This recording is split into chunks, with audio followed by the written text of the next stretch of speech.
draft army, and if you refused to go, you would get 5 years in jail. And so we tried to figure out what could he do. Could he become a conscientious objector, as it was called in those days? But that was only if you were very religious, so he couldn't do that. So we decided that we would run away from America. So first I had to run away from home, and then my parents had the police after me, and I was so young, so I had to marry him. So because he was older, so he became my legal guardian. It's a long story, but anyway, we left America and we went to Europe.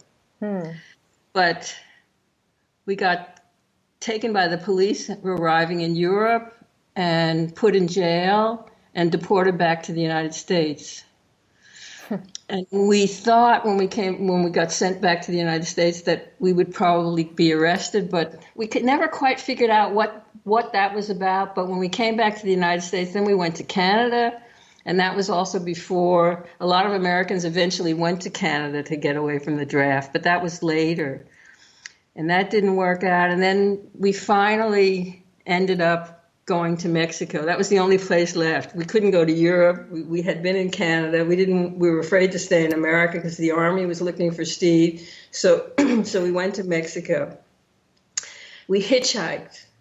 So it was a long trip and we had no money. And I remember we got to Mexico City and we had $150 in our pocket. That was all we had. And we didn't know anyone, we didn't speak Spanish, and we didn't know what to do. And we came to Mexico City, and I remember we were sitting in a park in the middle of town, just on a bench, just staring, like, what the fuck are we going to do now? And so we sat there for a while, and then there was this guy in this park, a very tall, very special-looking man with he looked sort of like Dostoevsky. And he was going around with this big sketch pad, sketching people. And he came over to us and he said, "You both are so beautiful, could I draw your faces?" And we said, "Sure, go ahead." So this guy sat down on the grass in front of us, and we're sitting on this bench, and he's drawing our face. And then suddenly he puts the thing down and he says, "What are you doing here?"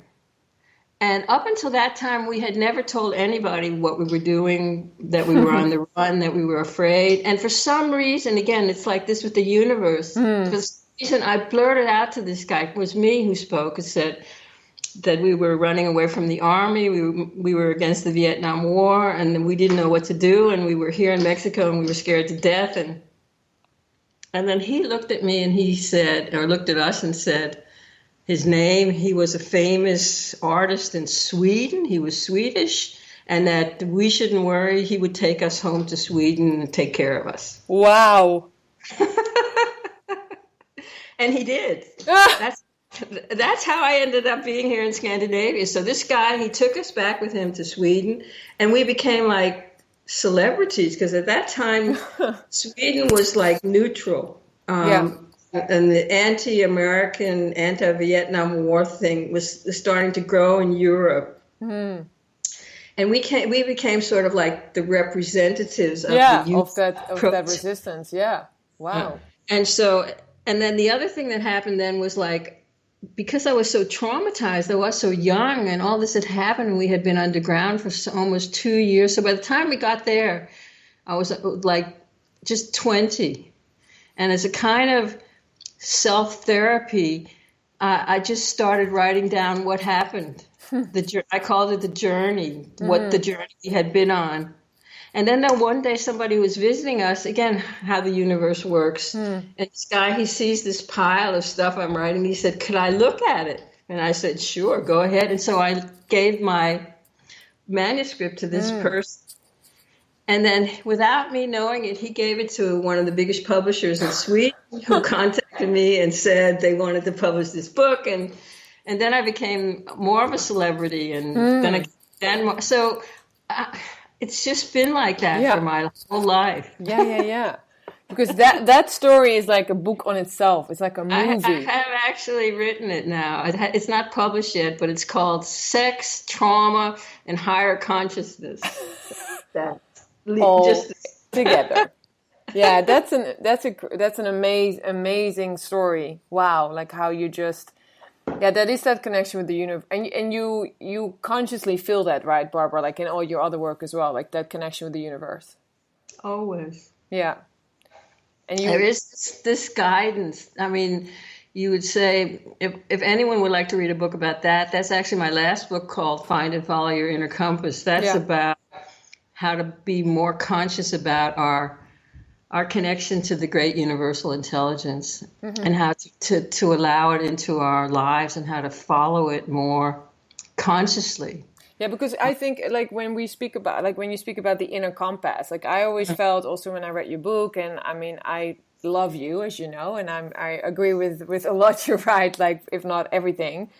I think everybody has it, but it's like that ability of actually understanding it, right, and making that connection. Like that's the work, isn't it, for people? Yeah, that's actually what that book is about. I talk about how basically we've been programmed from a very early age to look for guidance outside of ourselves, to please other people, to take our cues. And then today with social media and the internet and all these things, we are bombarded from morning to evening with information hit all the time about the right thing to do, the right way to live your life, and so we lose contact with our inner guidance. And so this book is about how to, first of all, understand that everyone has their own connection.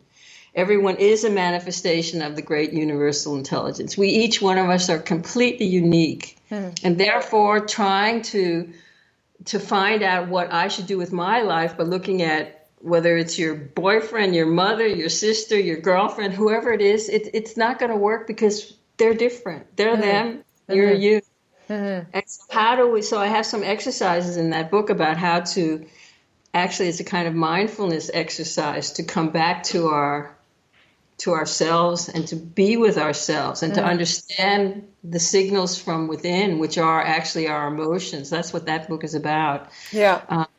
But it's really, I mean, in my coaching, I can see today that that's really one of the biggest problems everyone is facing. Because we're losing connection, right? We're losing connection. Exactly. But I mean, you're a good example of someone who's been actually able to, I mean, as much as I know about you, that you're really pretty good at that, whether you've been consciously aware of it all the time or if it's just natural to you.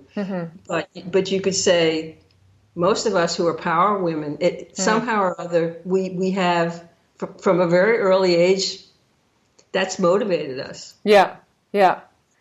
And do you feel like there's something that was what happened to me the other day? Was a good friend of mine was saying to me like that she feels that she has that she's unfulfilled in her life. You know, like she feels she's really stressed out about the fact that she doesn't know what will fulfill her, or you know, like is that something that a lot of people you think face in life as well, like this, like not being fulfilled? A lot. Yeah. And that is also the cause of that is having lost connection with your own inner guidance, as far as I can see, because each one of us is unique. But the fact that for most people, life is so planned. I mean, especially the young ones that come to me today, sometimes I think, fuck, man. I mean, no, really. I mean, you know, like by the time they're 17, 18 years old, they've got to have their whole life planned out. Yeah. You know, this education, and then I'm going to get married, and then I'm going to have children, and it's like, kill me now, you know. It's true. I mean, and so when they come to me and I say, you know, well, we're all evolving and we're all on this journey of discovery, and that you have an inner compass and that you have guidance within, it's like they get so happy. I mean, it's like they hear there's another way of holding the journey that they're on, and that it's actually supposed to be fun. Yeah. And you're supposed to feel good. Yeah. And you're supposed to do the things that you're passionate about. And it's not to say that, you know, everything that we do has consequences, but you get to decide. And that, so I also talk about in the Inner Compass book, which is also relevant here, that the difference between survival and our passion. So exactly, you told me this we're once. all faced with this, you know, that we got to pay the rent and we have to buy food, the basic survival, whether you have to have a, you know, like Buddha at the gas pump, a day job, doing something that you don't really, just to pay the rent. but that you at least are aware of the fact that there's something else calling me, something else that I would really like to devote myself. That's a good start. Not necessarily that you can make a living of it. I mean, I know you and I going the pathways that we have gone. We have been faced with this over and over again. Absolutely, yeah. That our passion is not necessarily going to pay the rent. Yeah, but that is true. That is true. That is true. Yeah, because I think that that's really good. And you once also told me this, which is such good advice, and I really want to share with listeners, is that because when I had that time where I was like working in a cafe, and I had the cafe, and then I was making my cheese, and I was doing yoga, and it was just, my schedule was completely full. And you told me as well, like, yeah, but if your schedule is full, there is no space for anything entering. You're like, nothing exciting is going to happen because you're completely. And I think what you said about, like, you know, these kids like wanting all these plans of like getting married, I think also it's about like just being too busy, and like everything has to be planned and scheduled, and then there is no space for anything. Like nothing will happen, you know. Yeah. Well, if you think about the creative act, there has to be space. There has to be time. I mean, if we go back to when I wrote The Road to Power, that was a perfect example. I was totally stressed out of my mind, but I knew I had to stop and make space. Yeah. And I wasn't planning on writing this book or doing anything, but I had that longing. Yeah. That's that divine discontent to take the time and make the space, to go within and feel the grace. Yeah. I wrote a song that's that song. I just want to say, it really sounds like find space in the grace. It sounds very sunny. I love it, Barbara. So. And do you do that now as well when you write? Like, do you stop and create this space to write? Is this how you write in your books? I would say that I have never actually planned to write a book. Ever. They come to me.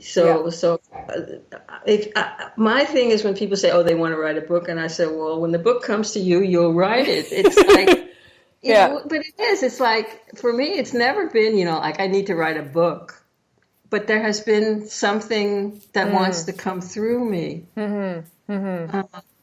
Which is also why, again, we have it backwards. The inner ABCs, in other words, taking care of yourself and being mindful and working on your connection to the God force, that's a prerequisite to doing anything, as far as I can see. Because when you're in alignment with love, when you're in alignment with your higher power, when you're in alignment with the highest good that you can conceive of, then activity grows out of that.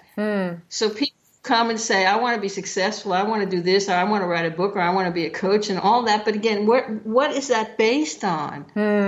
It seems to me that the people who are, I mean, again, you're a good example of it. Again, you are driven from something within. Everything that you are doing is a manifestation of something that's coming through you. Your love for animals, your cooking, your cafe. Now all the things you do, you're driven by a force that's saying, I want to use this life. I want to use the power that's within me to spread information about the things that I feel can help other people. Yeah. And the way opens automatically for you. You try this, you try that. Maybe this didn't work so good, then I'll try. I mean, it's yeah. And it's coming from, like, that really is coming from within. It's not like I'm going to make this plan now and this is what I'm going to do. Yeah. It doesn't that connection. work like that. Yeah. So it's not that but even when we get to the point of making a plan, so-called, it still has to be that connection first. Yeah. Nothing's going to come from if you don't have that connection first. Yeah, no. That's true. And you could say that we could end with this with the inner compass, that the guidance that we are getting from within is not mental. It's feeling. And as I say in the book, I've discovered that the way the great universal intelligence communicates with us is that we basically only have two feelings. We have the good feelings and the not so good feelings. And the good feelings are like love, passion, appreciation, excitement, all the good enthusiasm